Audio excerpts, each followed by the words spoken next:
ngapain sih? Repot-repot beli itu, beli ini, penuhin rumah aja. Dia bilang nanti juga bakal dipakai. Ternyata ketika dia mulai membuka usaha, ya setelah dia punya modal, dia buka lemari, di situ semua perlengkapan sudah ada yang dibeli ibunya dulu. Jadi dia bilang, untuk maju ternyata Tuhan sudah menyediakan apa yang kita perlukan. Ada amin. Jadi jangan sekali-kali khawatir tentang hidup ini, jangan maju terus, karena Tuhan kita adalah Tuhan yang menyediakan, melengkapi, bahkan mengangkat kita dalam kehidupan ini. Hakim-Hakim pasal 6 ayatnya yang ke-11 sampai 16 berbicara soal Gideon dipanggil Tuhan, tapi dia mengatakan, Tuhan, kalau memang Engkau yang menebus Israel keluar dari Mesir, memimpin mereka, mengapa kami menderita sekarang? Tapi Tuhan menjaminkan bahwa aku akan menopang engkau, engkau akan mengalahkan Midian. Lalu pergilah. Tapi dia bilang, siapa aku? Tuhan, siapa aku? Aku dari kaum kecil, lebih kecil dari Manasye. Saudara-saudara, apa dikatakan Tuhan?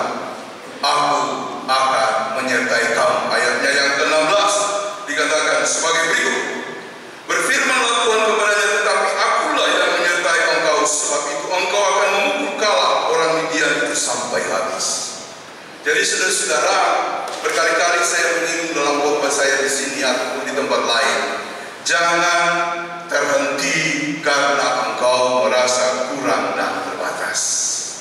Ya, semua orang bisa untuk maju, saudara-saudara.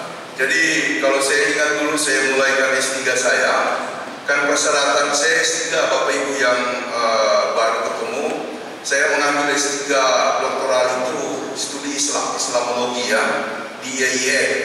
Tapi sekarang sudah UI, Universitas Islam Negeri Syarif Hidayatullah Jakarta.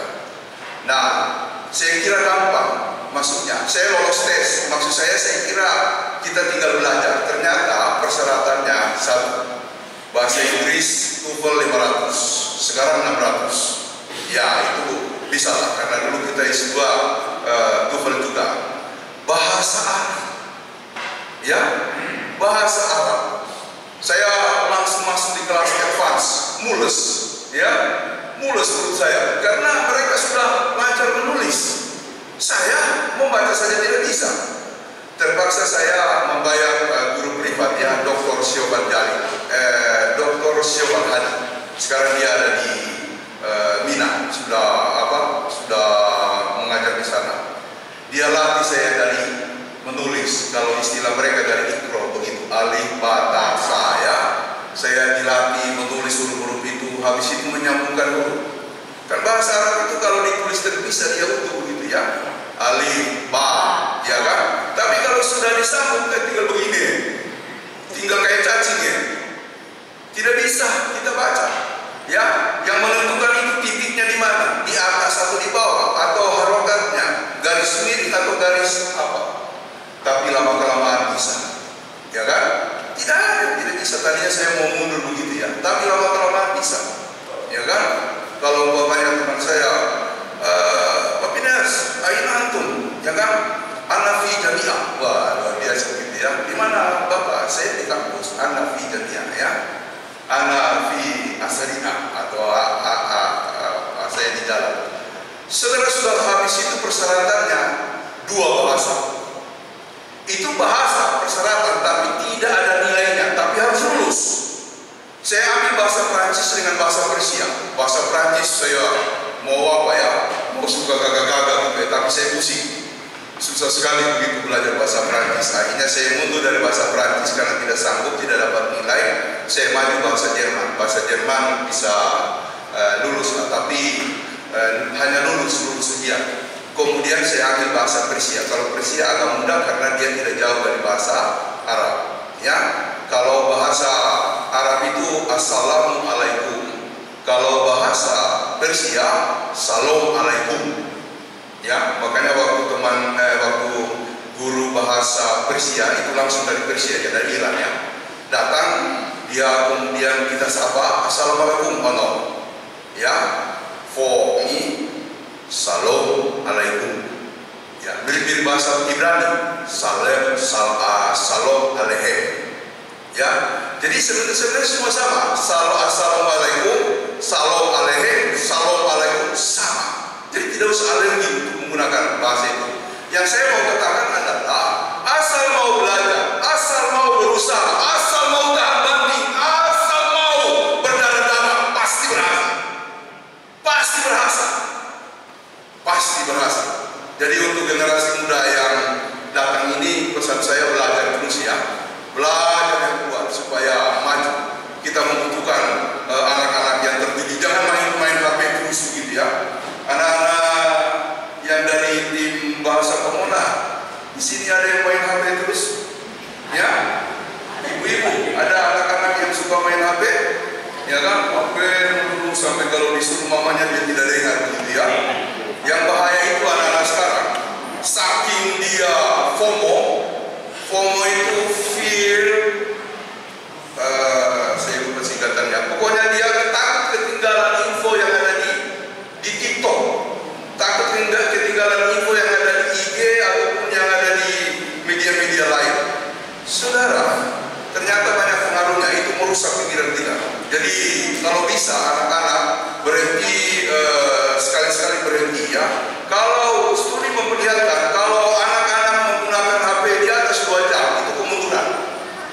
Kalau anak-anak menggunakan HP udah lebih dari 2 jam itu kemunduran. Tidak akan maju, otaknya tidak berkembang. Walaupun dia punya IQ tinggi, tidak akan berkembang.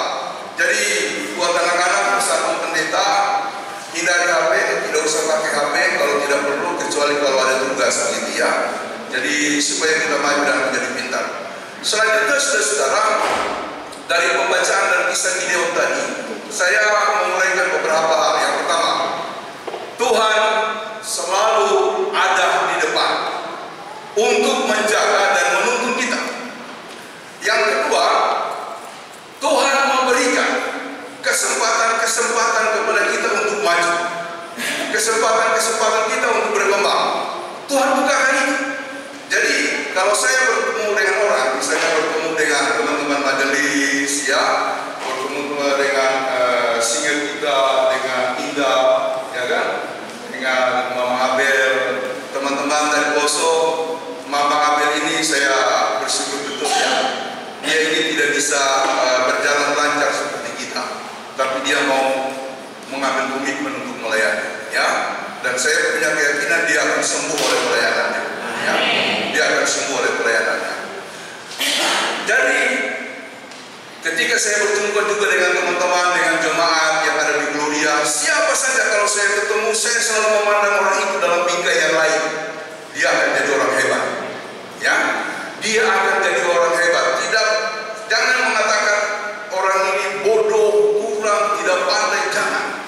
Apalagi anak-anak kita ya, jangan sekali-kali mencelah anak-anak kita seperti itu, karena dia akan berhasil. Tuhan akan membuat dia berhasil. Selanjutnya saudara, apa yang akan terjadi nanti memang kita tidak tahu. Memang kita tidak tahu. Tetapi ini janji Tuhan seperti apa yang dikatakan oleh Allah kepada Gideon, aku menyertai kamu dan kamu akan mengalahkan Midian. Apa yang menjadi tantangan kita, persoalan kita? Mungkin anak-anak dari tim bahasa Pomona yang ikut tuna bangsa bahasa, yang mengikuti tunas bahasa kemarin, punya pergumulan, Tuhan akan buka jalan. Dari mana itu kita tidak tahu. Cuma satu hal yang saya singgung di awal tadi, jangan negatif tinggi. Mau orang perlakukan, mungkin mereka tidak mendukung, jangan negatif tinggi. Bawa di dalam doa. Tuhan, kami mendapatkan persoalan seperti ini. Tuhan tolong kami, ya, untuk memberi masukan kepada pihak-pihak yang sebenarnya harus melakukan ini perlu. Tapi tidak usah kemudian kita negatif tinggi. Sebab apa yang dialami oleh kita sampai hari ini itu tidak mungkin terjadi tanpa seizin Tuhan. Kalau kita berkembang, Tuhan menopang. Tapi kalau kita pun masuk dalam kondisi yang berat, dalam pergumulan, dalam persoalan, kalau tidak seizin Tuhan, maka kita tidak akan bisa mengalaminya. Saudara-saudara, ada pengalaman ini, saya tutup ya. Jadi Ada teman saya dulu. Teman saya itu saya di kantinnya, teman kuliah di S3, lagi di kantin. Lalu kemudian kita pergi. Setelah kita makan di kantin kita pergi. Tiba-tiba dia balik. Saya masih di kampus. Saya naik ke tempat